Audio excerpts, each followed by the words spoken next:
Bueno, ¿cómo están todos? Lo que sería una segunda clase, es lo que vamos a ver hoy sobre los tipos, modos y formas de evaluar. Esta misma presentación es la que ustedes están teniendo en la plataforma. Bueno, la evaluación se hace en todo momento. La evaluación la hacemos al inicio, ¿verdad? Porque lo que queremos saber es cuáles son los conocimientos previos de los estudiantes antes de iniciar un programa, una asignatura. Luego tenemos la evaluación de proceso, que es la que se realiza durante lo que sería todo un semestre, y por lo general se caracteriza esa evaluación de proceso por tener 2 parciales y un trabajo práctico. Y la evaluación final es la que realizamos al culminar el semestre, que tiene que ser una evaluación integradora. Y en ese proceso nosotros podemos trabajar con los alumnos lo que es la autoevaluación, es decir, procedimientos donde ellos se puedan autoevaluar, procedimientos en donde ellos puedan también coevaluarse, y luego los procedimientos en donde se les va a ir sumando el puntaje, y las no sumativas, que son aquellas donde en realidad lo que se hace es hacer procedimientos pero de manera formativa, es decir, no influye en la sumatoria de sus puntajes o de la calificación. Bueno, y esto es que en realidad nosotros en el aula debemos comprobar si nuestros alumnos aprendieron, y ese es el fin último de la evaluación. En ese sentido, yo tengo que evaluar competencias y contenidos, ¿verdad?, que están establecidos en nuestros programas. Tengo que evaluar durante todo el semestre a través de, como decíamos, la evaluación de inicio, de proceso y de final. Y puedo utilizar diversas estrategias, diversos instrumentos de evaluación, que eso es un poco lo que vamos a ir mirando. Entonces, ¿qué evaluamos? Evaluamos los saberes, tenemos que evaluar el saber hacer, tenemos que evaluar también el saber ser. Entonces, los instrumentos no van a tener que ser siempre una prueba escrita, sino que pueden ser pruebas prácticas, pruebas orales, donde me demuestre también el saber hacer y el saber ser. Y esto era lo que hablábamos antes, una evaluación inicial, una evaluación de proceso, una evaluación final. En definitiva, son los 3 tipos de evaluaciones que nosotros tenemos que aplicar en el aula. En la evaluación diagnóstica, como dijimos, se evalúan los saberes previos, cuánto sabe, ¿verdad?, al inicio de un módulo, de una asignatura, y podemos utilizar variadas estrategias, variados instrumentos evaluativos.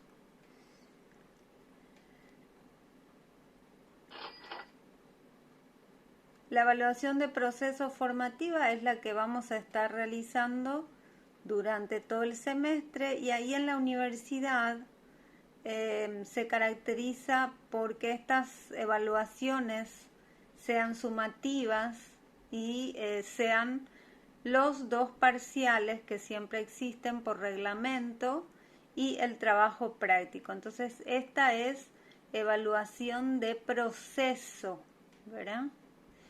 ¿Por qué es de proceso o formativa? Porque se supone que si los alumnos no han alcanzado, les damos más oportunidades para que lo logren. Entonces esa es un poco la idea. Luego tenemos la autoevaluación, que la realiza cada estudiante. Esto en realidad se ve poco en la universidad, pero habría que utilizarlo. La coevaluación, que es cuando unos se evalúan a otros, ¿verdad? Y pudiese ser utilizada en cualquiera de los momentos, y hay veces eso favorece mucho la revisión de los aprendizajes, ¿verdad? De qué realmente se logró a la hora de aprender. La evaluación final es la evaluación de todas esas competencias que aparecen en los objetivos generales de nuestros programas de estudio, y lo que se quiere medir es si realmente el estudiante ha logrado.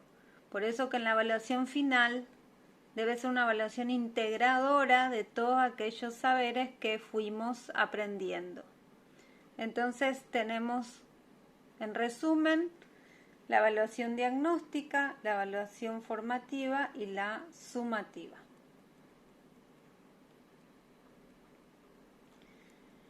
Bueno, formas de evaluar. La evaluación tiene que planificarse. Entonces, tenemos que planificar, tenemos que conocer muy bien, y este es el antes de todo lo que tenemos que hacer. Tenemos que conocer muy bien qué vamos a evaluar, a quiénes vamos a evaluar, cuándo va a ser una evaluación de inicio, de proceso o de cierre, dónde, porque podemos evaluar una evaluación práctica en el laboratorio o una evaluación escrita en la sala de clase. ¿Y para qué? Para ver conocimientos previos, o para ver cómo están aprendiendo en el proceso, o para ver cuánto han aprendido en todo el semestre. Entonces, para eso hay que producir documentos, es decir, en realidad lo que hay que producir es instrumentos de evaluación.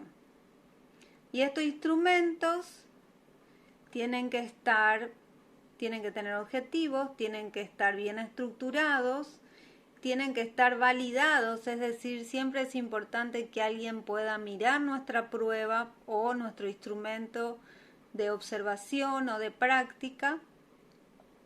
Tiene que tener unos requisitos también técnicos de diagramación importante.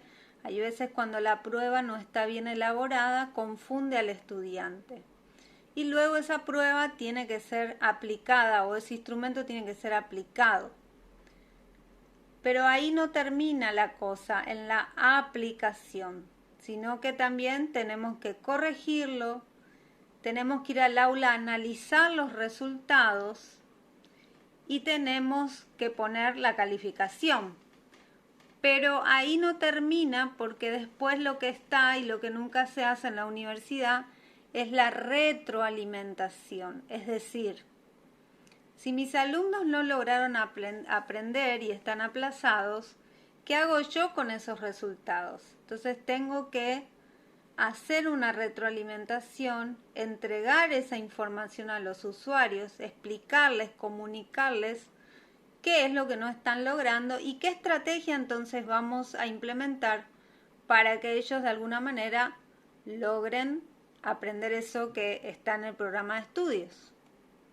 Entonces ahí encontramos instrumentos para recolectar información. Instrumentos son aquellas herramientas que vamos a utilizar los docentes para recolectar información útil. ¿Qué información? Información en relación a lo que enseñamos y a lo que queríamos que nuestros alumnos aprendan. Información acorde a esos objetivos que estaban en nuestro programa. Entonces queremos recolectar información sobre cuánto han aprendido de la materia que yo estoy enseñando. Y ahí tenemos varios procedimientos. Nosotros vamos a concentrarnos en lo que hace a las pruebas. En este caso vamos a comenzar por las pruebas escritas, porque existen las pruebas escritas, las pruebas orales y las pruebas prácticas. Vamos a mirar las pruebas orales. Todas esas pruebas que nosotros tomemos tienen que ser elaboradas, tienen que ser planificadas en lo que nosotros denominamos la tabla de especificaciones. Y en la tabla de especificaciones se establecen qué objetivos vamos a evaluar y qué capacidades queremos medir. Y de eso va a resultar luego nuestra prueba. Cuando hablamos de pruebas escritas, vamos a encontrar ítems de tipo objetivo. ¿Cuáles están ahí?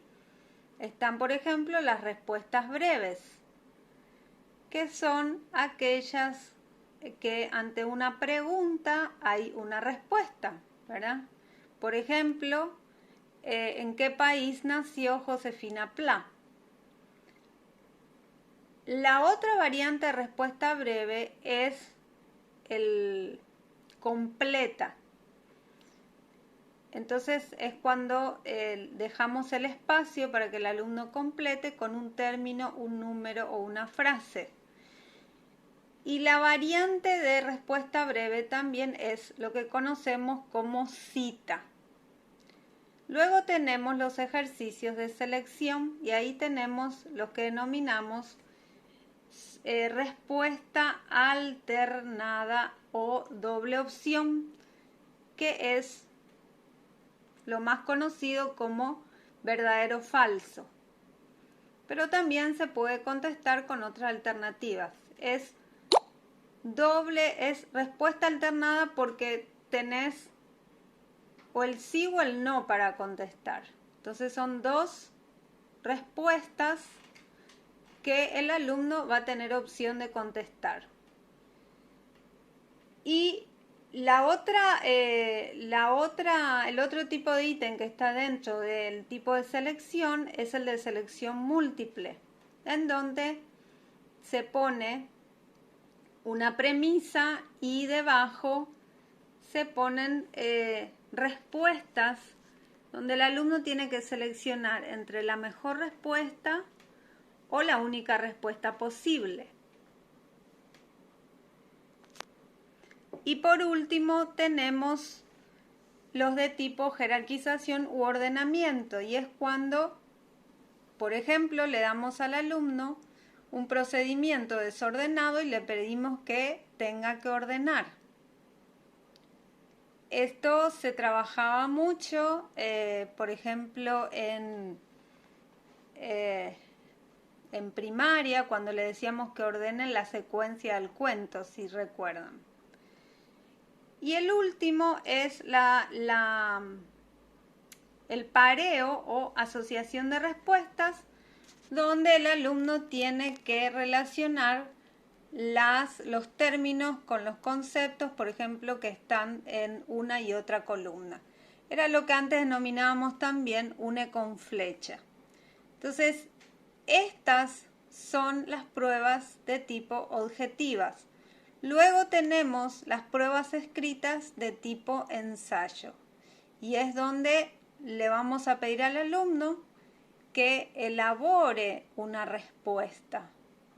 Porque la característica de las pruebas de tipo objetiva es en realidad que el alumno encuentra la respuesta o la completa, pero no elabora una respuesta, como pasa cuando les pedimos que hagan un ítem de tipo ensayo o también denominada las pruebas subjetivas.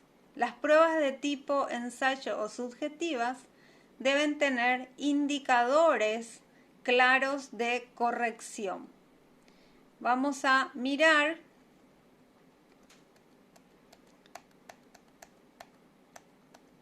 las pruebas de tipo ensayo y vamos a mirar que este tipo de pruebas en realidad apunta a los niveles más altos de la taxonomía de Bloom, es decir, apunta a que el alumno pueda hacer síntesis, hacer una evaluación, hacer una reflexión, y es ahí donde él produce entonces su respuesta. Este tipo de pruebas también se caracteriza porque el alumno tiene que desarrollar la respuesta y en realidad no es poco representativa, porque si tenemos muchos ejercicios, es decir, tenemos mucho contenido, no vamos a poder poner tantos ejercicios, porque en realidad esos ejercicios va a hacer que la prueba sea larguísima. Y eso tampoco es provechoso ni bueno técnicamente en una prueba. Lo ideal es que una prueba combine ejercicios de tipo objetiva, que fueron las que vimos, y las de tipo ensayo, que son las que ahora estamos mirando. Algunos ejemplos. Este tipo de pruebas le favorece muchísimo al que realmente sabe explayarse, sabe redactar, ¿verdad? Al que no es memorista también.